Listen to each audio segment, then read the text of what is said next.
أحفرم ويتا سماياتو ويتا مدر بحرو أبي شميم كيوم نطم زفكرو أحفرم سلام أكيد كابرهان زولعكا عدن صلاحتها أحفرم كم سلكا أحفرم هي من أكبر أحفرم هي أبن أحفرم بسحم كماميرم أطوار تخمرو نسيل ومنيرو فطرتم زسعرو أحفرم موني تخالي لأختم يحزنو لكت سعرتهم وجو يكدنو محلى نيكت سانتا زعابيو سلكي الوفترت سيطان زيساسيو عمس مغنتهم لغيتنا ماتوا سلام تغتاتلتي سول ميديا زوزلكم وسلامكم يبزع خندق اسكنتس ايرتراونت كورمنت هايدرس عندابلكم كلاتكم تغتاتلتي سول ميديا نزي انا زهبو حسابات رئيتكم كتبو بزقاطامي يمحصنكم سلامنتاي تمالاليها سلازخونه انا حساباتي كبي ناي كلاتكم رئيتها سمع سلازدلي اب كومنت بتصحفوا بزقاطامي يلابو ابزي كل تورحي سلسته ورحي كلاتنا خمس تعزمنايو اب باصع ناي ايران نفرتي اصوارات يراغفالوا كندزو درونات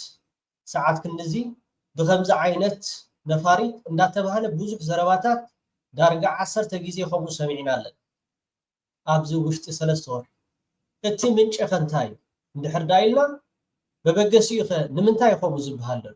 نمنتاي علاماي نمنتاي خاب ايران طرح ناب وده باصع انداتبهاله كم زينا دسرحالو زلوس نامنتاي نمصح على غيزي قدمي نتزينا مزرغحنا يطقم دي ايطقم نهاجر يربح دي ايربح سلمنتاي نزبل حتو كنسالاسلون كنحتتن صبو كاين يسمعني قدم من طاركا بكم تعلم كتفلت كتقلالك بوزح غيزي هو بريزنت سياسه فرقي ابا الجزيره اسرائيلن ايرانن معسكرات اب ايرترا لون ማለት አንጫዋን ደሞን ይዝኾነን ከሆን ዘይከ እስራኤል ማዓስከር አለው አላ ተባለ ኢራን ማዓስከር አለው አላ ተባለ ብዙሕ ዘረባታት ዋላ አወል ሓውናው ቅድም ሕጂ መልሲ ይብሉን ይሩ ክቡር ሚኒስትር ዜና አቶ የማነ ገብረ መስቀል ኣብ ጀሩሳሌም ፖስት ዝተሓትመ ቅድም ሕጂ ኢራን ኣብቲናይ ትገብሮ ዘላ ኣብቲናይ የመን ኤርትራ ዝብል ነገራት ጽሑፋት ወፂኡ ግቡእ ዝኾነ ግብረ መልሲ በቲቪአር ከመኻ ክቡር የማነ ገብረ መስቀል ሚኒስትር ዜና መልሲ ይቡን ይሩ ሕጂ ናዊና ከይት You are friends with both Iran and Israel. How do you balance the two? And that is another joke because why would the United States impose arms embargo on Eritrea, a small country with very little? هو خون زي كلي أنتو عندهمونس كميجر كها أما خاب حنتي هاجر معسكر تبان خون زي كل انتي داين يرترا كميجر كاتتكران يرترا كميجر كاتفاي Limited resources and not impose sanctions on the alleged role of Iran in the region. How can you possibly appreciate the logic behind this position of the United States? Maybe you can clear up for us Iran's role in this region. There is no role for Iran in this region. Eritrea is not for sale. Eritrea is not for sale. Okay, let's talk about... Thank you. هو ኤርትራ ዝኾነ ማዓስከራት ናይ ካልኦት ሃገራት ኣብ ኤርትራ ክትእንግድ ወይ ካት ሕጊ ፖሊሲ ናይ መንግስቲ ኤርትራ ኣይፍቅድኒ ስለዚ ኢራን የላ እስራኤል የላ አሜሪካ የላ ቻይና የላ ሩሲያ የላ ማለት ኣብ ኤርትራ ምን ያደላ ኤርትራ ያደላ ኣብ ኤርትራ ያዘላ ዳምበር ማንም ሃገር የላ እዚ ትሪእዎ ደለኹም ካብዚ ከም ምንጭ ዝጥቀሙ ደለኹም ራቺ ኬዲ በሃል ማለት እዩ እዚ ስእሊ ዝኸኣ ናቱ ኣይኮነን እቲ ናቱ መበገስ ኸኻበ ይንድሕር ዳይልና ካብ እስራኤል እቲ ድጽሓፍ ካብ እስራኤል ኮይኑ ይድጽሕ ካብ እስራኤል ኮይኑ ይጽሕፎ ኤርትራ ካብ ኢራን ተበጊሰን ክንዲዚ ኣጽዋራት ኣብ ወደ ባጽዕ ተራጊፉ እንዳበለ ሳተላይት ስእሊ ቁንዕዲ ኣይቁንዕኒ ንዝብል ሕቶ ባቃ ሓንቲ ኖርማል ስእሊ ይገብረላ ኣብ ልዕሊያኻ ብእንግሊሽ ትፅሕፈላ ከምኡውን ካርጎ ናይ ዝኾነ ናይ ፕሌን ናይ ኣየር ናይ ድሮናት ስእልታት ይገብረላ ድሓር ከም ዜና ክቀባበሉሉ ንርኢ ኣለና ማለት እዩ እዚ ኣበይ መደበሩ እንድሕር ዳኢልና ሁላተን እተን ማዕከና ዜና እዚ ኣብ እስራኤል እዩ ዝቕመጥ ሕጂ ረኣዩ ኤርትራ ኢራን ክብል ከሎ ንምንታይ ዕላማ ይኸምኡ ዝብል ዘሎ ኣብ እስራኤል እዩ ዝቕመጥ ናይ እስራኤል እዚ ትዊተር ንኤርትራ ከዓ ብኢራን እንዳበለ ለይትን መዓልትን ኣብ ባፅዕ ኣራጊፋ ሰዓት ክንድዚ ዕለት ክንድዚ ከምኡውን እቲ ዝተራገፈ መጢጦም ከዓ ናብ ሱዳን ይኸይድ ኣሎ ገለ እንዳተባሃለ ብዙሕ እዩ ድፅሓፍ ፕሊስ ሓደራኹም እቲ ንገብሮ ነገራት ሓደ ግዜ ካብ ጥቕሙ ጉድኣቱ ስለ ዝበዝሕ በዓል እዚኣቶም ከም መን እዮም ንዝብል ሕቶ ኣብዚ ከስማዓኩም እየ ክቡራት ተኸታተልቲ ቅጭ ስለ ዝመፃኒ ስለምንታይ ቅጭ ስለ ዝመፃኒ ክነግረኩም እየ ንኺድ Yemen is in civil war, Sudan is in civil war, Somalia is in civil war. So these countries are already in conflict. The only country that is stable in the region is Eritrea, and Eritrea is cooperating with the Houthis and the Iranians because the Eritrean dictator believes that the Houthis and the Iranians are a resistance force what they call against the U.S. The Iranian resistance axis. Yes, axis against axis of resistance. Axis of resistance against the West, and also thinks the Houthis are part of that. So Eritrea, which is the only stable country in that region, is siding with the Houthis and the Iranians against the West. So the other countries, they can't deal with these issues. The only countries that are supposed to deal with these issues are Saudi Arabia, the Emirates, and Egypt. And they are afraid of the Houthis. The Houthis were, with the Iranian support, the successful. ምስ ሓንቲ እስራኤላዊት እዩ ዝትሪእዎ ዘለኹም ካብቶም ኣጋእዝያን እዩ ኣጋእዝያን ኮይኑ ንእስራኤል ኢሉ ዝተዓስበ ምስ እስራኤላውያን ኮይኑ ዝሰርሕ ኮይኑ እንታይ ዝብል ዘሎ ኤርትራ ምስ ሑቲ ምስ የመን ማለት እዩ ምስ ኢራን ምስ ሱዳን ኮይና እሳ እታ ኣብ ኤርትራ እታ ኣብ ቀርኒ ኣፍሪካ ዝተረጋገአት ሃገር ኣብ ፅቡቅ ቆመና ዘላ ኤርትራ ኮይና ራይዎ ነዚ ግብረ መልሲ ክቡር ኣቶ የማነ ገብረ መስቀል ኣብ ኤሪቲቪ ክትረኽቦ ትኽእሉ ኢኹም ዋላ ኣብቲ ናቱ ትዊተር ከይድኩም እውን ክትረኽቦ ትኽእሉ ኢኹም ቅድሚ ዓመት ዲ ዋላ ቅድሚ 8 ወርሒ ደልየ ከምፃልኩም እየ ትሪእዎ ኣለኹም እቲ ሰበብ በዓል እዚኣቶም እዮም ኣብ እስራኤል ኮይኖም ዝፅሕፍዎ ድሓር ኤርትራ ኣፅዋር ክትእቱ ደስ እዩ ዝብለና ካብ ጃፓን ይኹን ካብ ኣሜሪካ ካብ ኢራን ካብ የመን ዋላ ካብ ዝተፈላለዩ ሃገራት ንምንታይ ዕላማ እዩ ግን ከምኡ ዝበሃል ዘሎ ንምንታይ ተደጋጋሚ ንምንታይ ቀፃሊ ከምኡ ዝግበር ዘሎ ዝብል ነገራት ከነሳላስሎ ፅቡቅ ኮይኑ ይስማዓኒ ዘስተፃሓፈ ተርጉምካ ምምፃእ እቲ ዝቐለለ ኖርማል ሰብ ሎሚ ተርጓሚ እውን ኣይድልየካኒ ኣብ ጎግል ትራንስሌት እንድሕር ዳኢልካ ናብ ዝደለኻዮ ቋንቋ ክትቅይሮ ትኽእል ኢኻ ናብ ዝደለኻዮ ቋንቋ ቀይርካ ተርጉምካ ንሰብ ከተምፃሉ ትኽእል ኢኻ ኣብ ባፅዕ ከም ዝተራጊፈን እንዳበልካ ኣብ ከምዚ እንዳበል ብዙሕ ነገር ክትፈጥር ትኽእል ኢኻ በዓል እዚኣቶም ኣዝያን ማለት እዩ ፀረ ኤርትራ ኣብዚኣ እንድሕር ዳ ሰሚዕኹሞ only country that is stable in the region is Eritrea, and Eritrea is cooperating with the Houthis and the Iranians because the Eritrean dictator believes that the Houthis and the Iranians are a resistance force what they call against the U.S. The Iranian. መንግስቲ ኤርትራ ፅልኢ ምስ ኣሜሪካ ምስ ምዕራባውያን ስለ ዘለዎም እቲ ኣብ ናይ ሑቲ ናይ ኢራን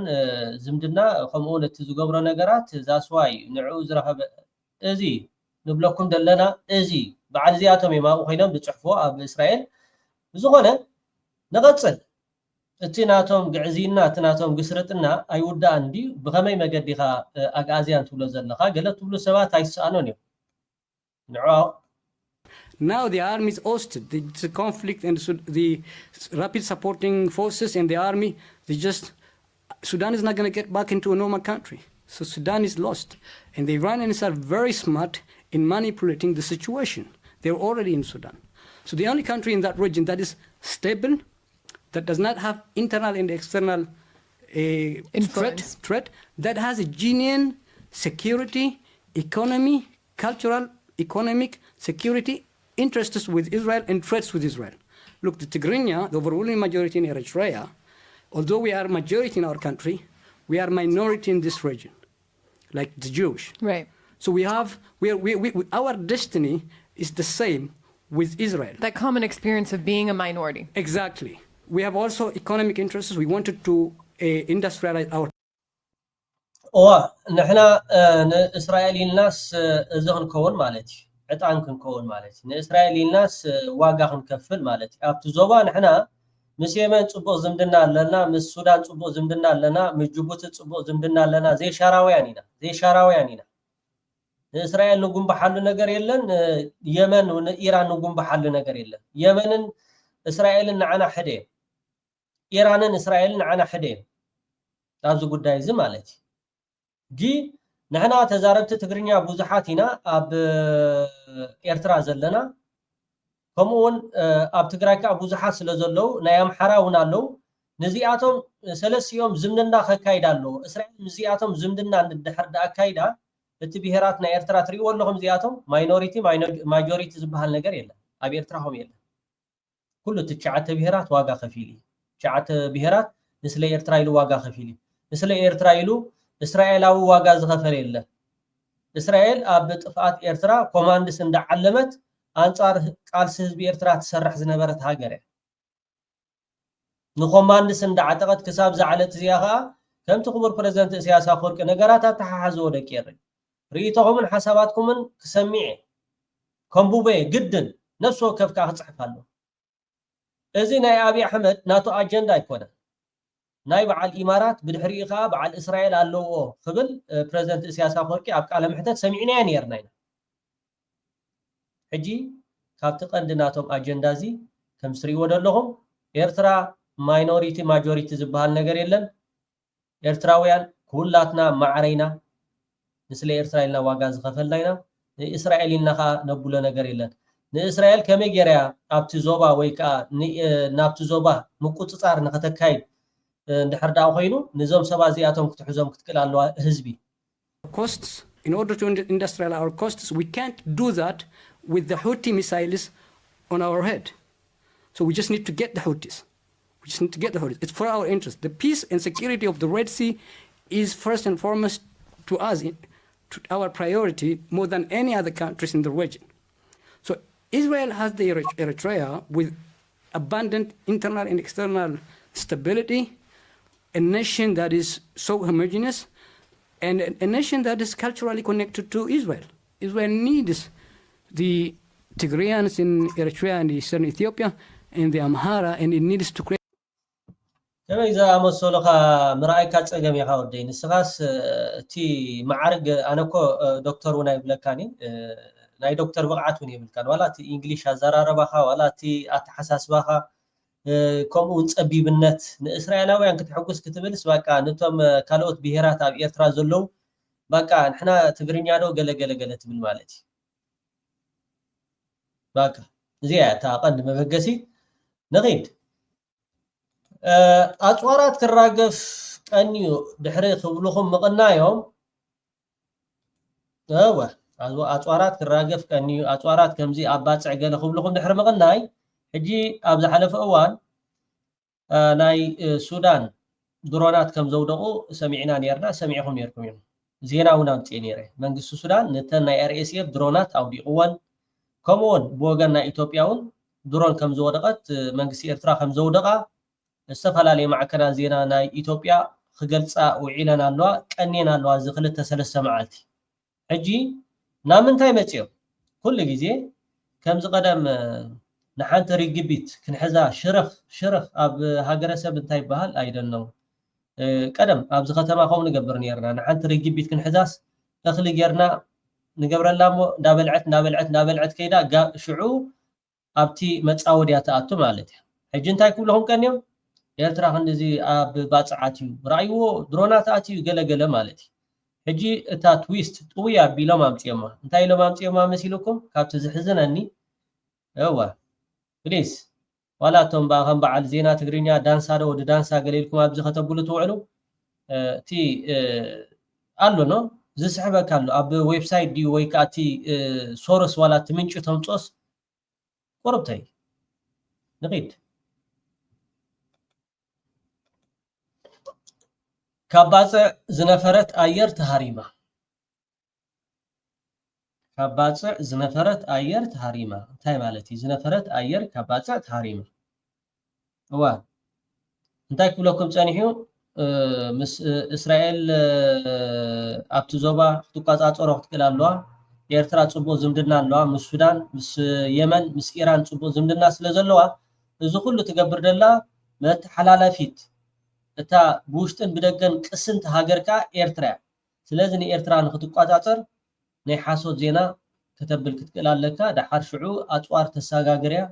እዚ ኣብ ሱዳን ዝግበር ደሎውን ኤርትራ በኣጽዋር ምሕጋዝ ከምኡታት ተብል ያ ገለ እንዳተባሃለ እዚ ሕጂ ኩሉ ግዜ ንምንታይ ኢና ንዛረበሉ ዘለና የርባሐና ድዩ ኣይርባሐና ፕሮፓጋንዳ እኮ ይግበር እኮ ፕሮፓጋንዳ ይግበር ፎርማ ዘለዎ ሓሶት ማለት እዩ ፕሮፓጋንዳ እኮ ፎርማ ዘለዎ ሓሶት ኣብነት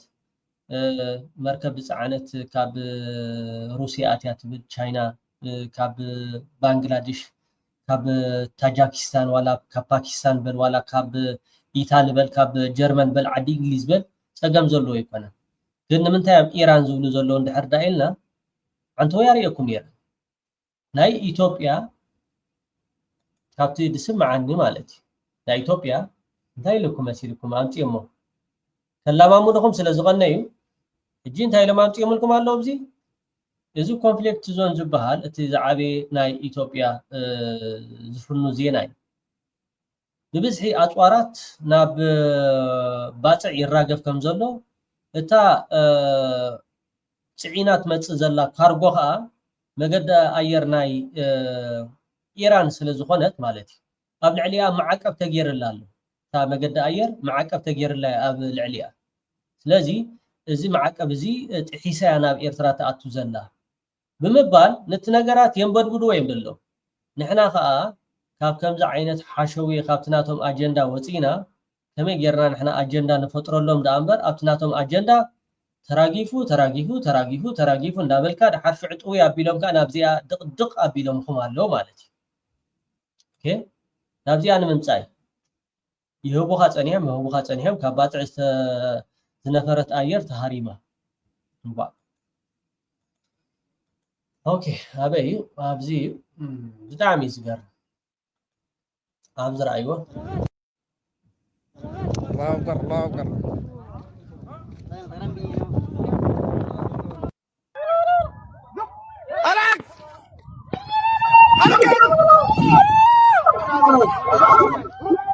أكبر مبروك وقع ذاي هو حجي كتحازوكم انتاي يمزولو دلو مسيلكم العل ابيليوم تي زفنو ولا تي فيديو اندحر دايل ريخمو ولا حدا خمچبتي كتقربو زي تخل فيديو يقريبهم دلو ناي ار اس اف مالتي ناي ار اس اف مساتهم يم ار اس اف مالت امارات مالتي امارات مالت كاسرائيل مالتي نعاتهم يم بروباغندا تسوحلهم دلو الله اكبر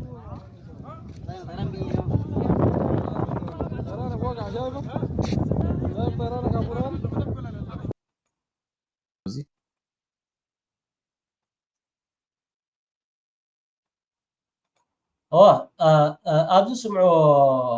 ኣይተሰልጠነ ማለት እዩ ኣይተሰልጠነ ስምዑዎ ዕለት እዚ ወርሒ 11 ማለት እዩ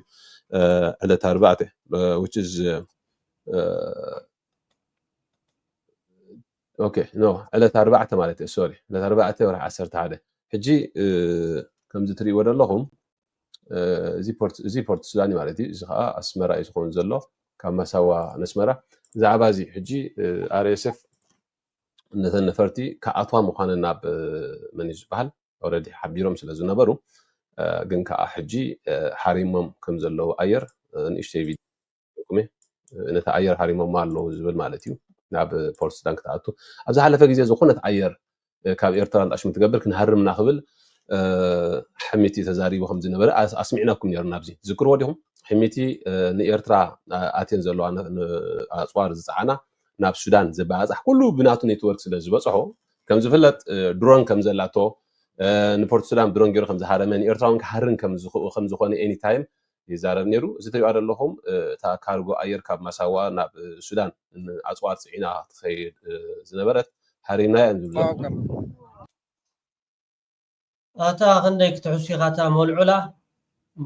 መልዑላ ከምዚ ጌርካ ባቃ ልዕል ኣቢልካ ምዃን ኮቲ ከምዚ ክንብሎ ፀንሐና እዩ ኣብ መጨረሻ እታ ጉሓፍ ምዃና እታ ሶሮስ ኢላ ምንጪ ኢላ ክትበኩም ዝፀንሐት ደጃኻትኩም ሓደ ግዜ እቶም ሰማዕቲ ከዓ ዋላ ድውል ኣቢልኩም ዲኹም ዋላ ኮመንት ከማን ፀሓፉሎም ካብ ባፅዕ ተበጊሳ መዓፍ ዕለት ኣበይ ንዝብል ባቃ ልዕል ኣቢልካ ከምዚ ዓይነት ንኺድ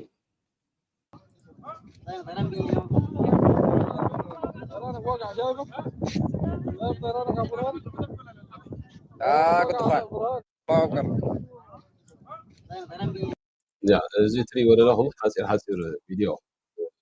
ሸር ዝተባህለ ዘርእየኩም ዘለኹም ሓንቲ ሓፃር ቪድዮ እውን ኣብኹም ከብላ ይፅንሕ ኣፅዋር مبروك وقع ذاي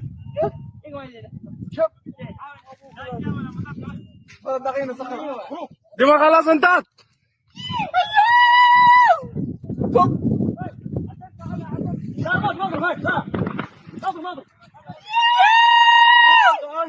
اركب ኣብ ኣየር እንዳወረቐት ከላ ቆለጭ ብል ትርአ እንድሕዳ ተስተውዕል ኣለኹም ኢሎም ኣብዚ ኣብ ኣየር ኣብ ላዕሊ اركب مبروك وقع ذاي anyway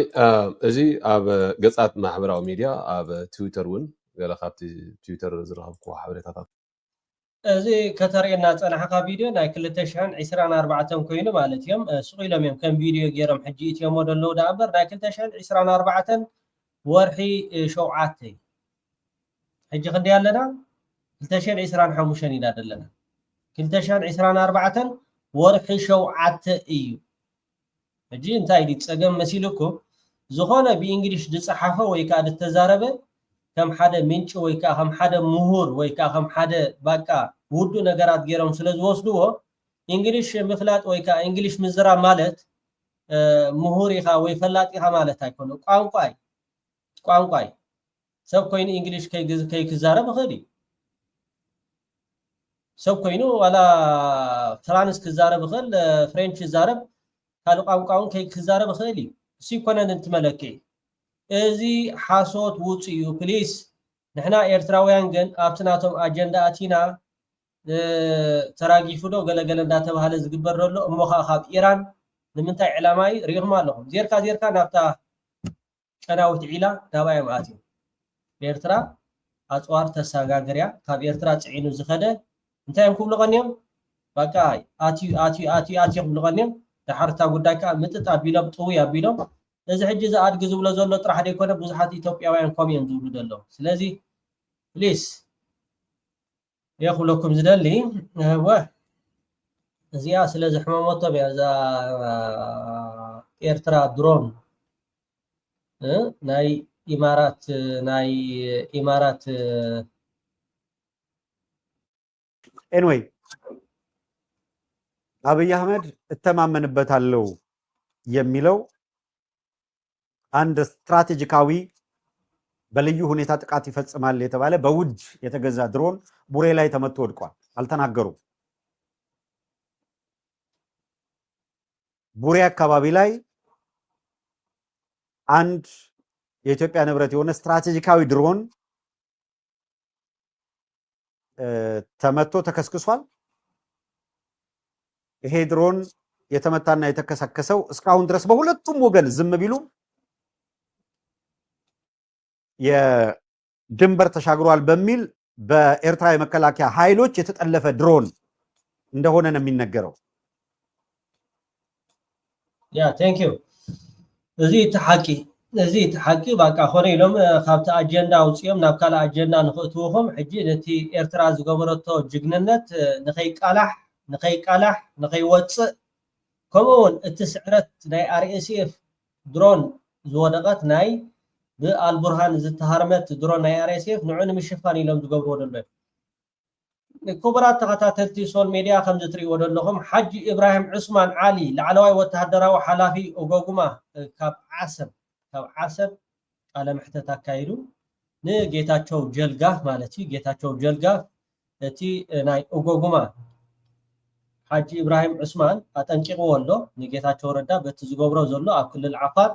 ከምኡውን ናይ ክልል አምሓራ ጀነራል ሓደ ላዕለዋይ በዓል ስልጣን ካብቶም ናይ ክልል አምሓራ እውን ፋኖ አጠንቂቕዎ ኣሎ ንጌታቸው ረዳ በዚ አጋጣሚ ካብ ዓሰብ አጠቃላይ ይዘቱ ብዙ ይመስል ነበር የተነተራነው ማለት ነው። በጣም አመሰግናለሁ። ሰሞኑ ሰላማዊ ሰልፍ ተደርጎ ነበር። ትላንት በሻዕቢያና ህወሓት የመጡበት ነው ምናምን የሚል የፕሮፓጋንዳ መንግስት የፕሮፓጋንዳ ሚዲያዎች የአፋር ኮሚኒኬሽን ያወጣው መግለጫ ነበር። ሰላማዊ ሰልፍ ተካሄደ ተብሎ አፋር ህወሓት መጣብኝ እያሉ እያወናበሉት ይገኛሉ። እስቲ ምንድነው እውነት መሬት ላይ ያለው? የትላንትና ሰልፍ አይታችሁት ይሆናል በመገናኛ ብዙሃንም በተመሳሳይ ደግሞ እናንተ በኩል ያዘጋጃችሁት ነበር። የኤርትራ አፋርና የኢትዮጵያ አፋር ጽምዶ የህዝብ ለህዝብ ግንኙነት ደግሞ ትላንት ደማቅ በዓል ነበራችሁ። ብልጽግና መንግስትም እያስፈራራ ከበረሃለና ከዳሎል ወረዳዎች የመጣ ህዝብ በድሮን ትመታላችሁ፣ ወደዚህ ጽምዶ ፕሮግራም ከሄዳችሁ ትመታላችሁ ያለ እያስፈራራ ነበር ሰምተናል። ስለዚህ ጉዳይ እስቲ ይንገሩን ሐጂ ኢብራሂም። በጣም ጥሩ ነው። አሁን በእኛ ክልል ደረጃ እኔ በየሰዓት የሚደረገው ሰልፎች ትርጉም የሌለው ሰልፍ ነው ማለት ነው። ሌላ ምንም አይነት ትርጉም መስጠት አልችልም። ምክንያቱም አንዳንዴ ለግለሰብ ብቻ የሚዋደሱበት እና የሚሞገሱበት ሰልፎች ነው አንዳንዴ የሚሆነው። አንዳንዴ ደግሞ ለማከላከል ህዝቡን ለማደናበርና ህዝቡን ደግሞ አቅጣጫ እንዲሰጣቸው ለሰጡ ደግሞ የሚያርጉት አይነት ሰልፎች ነው። የትናንትና ሰልፍ ደግሞ ህወሓትና አብያ እናቃወማለን ምን አይነት ነገር ነው ያየሁትና ይሄ ነገር ደግሞ ለአፋር ህዝብ የሚወክል ነገር አለ። ምክንያቱም መጀመሪያ መልካም አስተዳደር መስፈን አለበት። ሁሉም ሰላማዊ ህዝብ እንዲኖር ህዝቡ ለሰላም መኖር አለበት። ህዝብ የሚበላ ነገር ምግብ ማግኘት አለበት። ህዝብ ሰላም ማግኘት አለበት። ሰላም በሌለበት ጭቆና በበዛበት ሰው በሙሉ እስር ቤት የገባ ደግሞ እንዴት እንደሱን ይደግፋሉ? ይሄ ደግሞ እነሱ የሚያርጉ ሰልፍ ደግሞ ህዝቡን ውንብድና አይነት ነገር ነው። እንደ ውንብድና ነው። ስለዚህ አሁን ባለፈው ሳምንት በመጋላ አካባቢ በተፈጠረው የህወሓት ምክንያት የሚያርጉት ሐራምረት የሚባል ሽፍታ ሰዎች እንደምናውቀው ህዝቡም እንደሚያርጉ ደግሞ ይሄ ሽፍታ ለምሳሌ እኛ የጌታቸው ረዳ በላይ ጠላት የለም አፋር እኔ ከተማውቀው ድረስ ማለት ነው። ምክንያቱም የጌታቸው ረዳ በጦርነት ጊዜ ምን ያህል አስከፊ ትክክል ካብ ጌታቸው ረዳ ንላዕሊ ፀላ የለን። በዚ አጋጣሚ ተጋዳላይ ሓጂ ኢብራሂም ዑስማን ኩላትኩም ተኸታተልቲ ሶል ሚድያ ካብ ውሽጢ ዓሰብ ኤርትራ እዩ ዝመሓላለፍ ዘሎ ብልቢ ነመስግነካ። ቀፃሊ በቲ ትገብሮ ዘለካ ስራሓትካ መንግስትን ህዝብን ኤርትራ ኣብ ደገ ኩላትና ኣብ ጎንኩም ኣለና። ነዚ ስርዓት ብዕልግና አንጻር ህዝቢ ኤርትራን አንጻር ህዝቢ ዓፋር ዝገብሮ ዘሎ ጨፍጫፍ ከምኡውን ኣብ ዝተፈላለዩ አጋጣሚታት እውን ንሕና ከም ኤርትራውያን ንገልጾ ኢና። ምስ ህዝቢ ዓፋር ይኹን ምስ ህዝቢ ትግራይ ይኹን ምስ ህዝቢ አምሓራ ሰላም ዳ እምበር ኩናት ወረኺናት ኣየድልየናኒ። ኣብ ጎረባብትና ብፍቅርን ብሰላም ኢና ክንነብር ንደሊ። ተጋዳላይ ሓጂ ኢብራሂም ዑስማን ኣብ ሂወትካ ዓወት ኣሳልጦ ሙሉቕ ሳነት ንምንየልካ ቆጽሎ በርትዕ ካብ ዓሰብ ዝመሓላለፍ ዘሎ ኩላትኩም ከዓ ሰናይ ምንየትኩም ኣብ ኮመንት ወጽሑ በዚ ጋጣሚ ይላበውኩም እንተ ጌታቸው ረዳ ግን ብዝተፈላለየ አጋጣሚታት ኣብ ኢዱ ዝጸንሐት ኢድ ሸናሒት ጸናሒት ኣብ ኢዱ ሕማቅ ክትረኽበ እያ ስለዚ ህዝቢ ዓፋር ከዓ በጌታቸው ይባሳበስ አለ ምን ያህል ዳላታ ደግሞ ለምሳሌ እኛ የጌታቸው ረዳ በላይ ጠላት የለም አፋር እኔ ከተማው ድረስ ማለት ነው ምክንያቱም የጌታቸው ረዳ በጦርነት ጊዜ ምን ያህል አስከፊ ሁኔታ ምን ያህል ዳላታ ደግሞ በአፋር ላይ ያረገ ሰው መሆኑ አፋር ህዝብ ደግሞ ይረዳል ያውቃል ስለዚህ አሁን ደግሞ ወንበዴ አፋር ውስጥ አድርጎ ለወንበዴ የሚያርጉት ድጋፍ ይየነው ትናንትና ሲደረግ የነበረው የህወሓት ምንድነው ማለት ይሄ አራምረት የሚባለው ወንበዴዎችን ለመደገፍ የሚያርጉት ነው እንጂ ለአፋር የሚሉ ህዝብ ወክል ሰልፍ እንዳልነበረ ነው እኔ አዩት ይዘቱን ስላየሁት ማለት ነው ባለፈው ለአፋር ለአወል 40 ፎቶ እና የራሱ ፎቶ አርጎ ህዝብ ቲሸርቶች የህዝብ ባጀት ያባከነ የጨረሰ ፓነሮች ደግሞ በጣም ሰፊ የሆነ ባጀት በማውጣት ፓነር እየተዘጋጀ ጃላ ፎቆራ በማድረግ እንደገና ደግሞ ቲሸርቶች አወል 40 ፎቶዎች በማድረግ ሲደረግ የነበሩ ሰልፎች ጊዜ አልፎ ይሄ ጊዜ ያለፈበት ሰልፎች ራሱ ህዝቡ ፈልጎ ነው ማለት በግድ አስወጥቶ ከትምህርት ቤት ተማሪዎች በማውጣት ተማሪዎች በግድ አስወጥቶ በፖሊስ አማካይነት በፖሊስ አስገድዶ የሚያርጉትን ሰልፎች ደግሞ ሰልፍ አይባልም ግድ በግዴታ የሚያርጉትን ኦኬ ተጋራ ላይ ሐጂ ኢብራሂም ከምዞ ሰምዖ ጸናሕኩም እቲ ዝግበር ዘሎ ኣብ ክልል ዓፋር በሓይሊ ብግዴታ እዩ ሰለባው ሰልፍ ግበሩ አንጻር መንግስቲ ኤርትራ ህዝቢ ኤርትራ አንጻር ክልል ትግራይ ግበሩ እናተባሃሉ በሓይሊ ደአምበር ህዝቢ ዓፋር ካ ልክዕ ከም ህዝቢ ኤርትራ ደላይ ሰላም እዩ ዝብል ዘሎ ንሕና እውን ምርጫና እሱ እዩ ብጣዕሚ ደስ ደብል ሙሉእ ትሕዝቶ ክሰምዕዎ ትኽእሉ እዮም ክቡራት ተኸታተልቲ ሶል ሚድያ ኩላትኩም ርኢቶኹምን ሓሳባትኩምን ኣብ ኮመንት ክጽሕፉ በዚ ጋጣሚ እንዳተላበኹ ክንድቅስ ክንትስ ኤርትራውነት ጎርመነት ኣይንረስዕ እንዳበልኩ ሰዓት 6 ፈረቓን ብበርሊን ታይም የራኽበና ርኢቶኹምን ሓሳባትኩም ከዓ ክሰሚዐ የቀኒየለይ ሰሰናዩ አገዛዙ አሁን በእንደዚህ አብዛኛው አማራ በሚኖርባቸው 12 አሰልፏል ብልጽግና 11 ዛለው ስምረት የሚባል ከትግራይ አፈንግጦ የመጣ አንድ አብሮ አለ 12 ነው እየተተራመሰ ያለ ይሄን ዝግን እስከሚያቆለው ድረስ እየተመታ መሆኑን ሁሉ ጊዜ ከምሰሩት ምታዩት አሕፈሮም ጎይታ ሰማያቱ ጎይታ ምድሪ ባሕሩ ኣበይ ሸሚምካዮም ነቶም ዝፈከሩ ኣሕፈሮም ንጸላም ቀጊድካ ብርሃን ዝወላዕካ ኣድንን ጸላእትኻ ኣሕፍሮም ከም ስምካ ኣሕፈሮመይ ንኣክልበይ ኣሕፈሮመይ ኣበን ህዝበይ ኣሕፈሮም ብስሖም ቀማሚሮም ኣትዋር ተኾመሩ መሲልዎም ነይሩ ፈጠርቶም ዝሰሩ ኣሕፈሮም እሞ ናይተኻእለ ለኣኽቶም ይሕዘኑ ምልክት ስዕሮቶም ወጮ ይከደኑ ንማሕላ ናይ ቀትር ዛንታ ዝዓበዩ ጽልቂ ኣልቦ ፍጥረት ሰይጣን ዘሳስዩ ዓመፅ መቐነቶ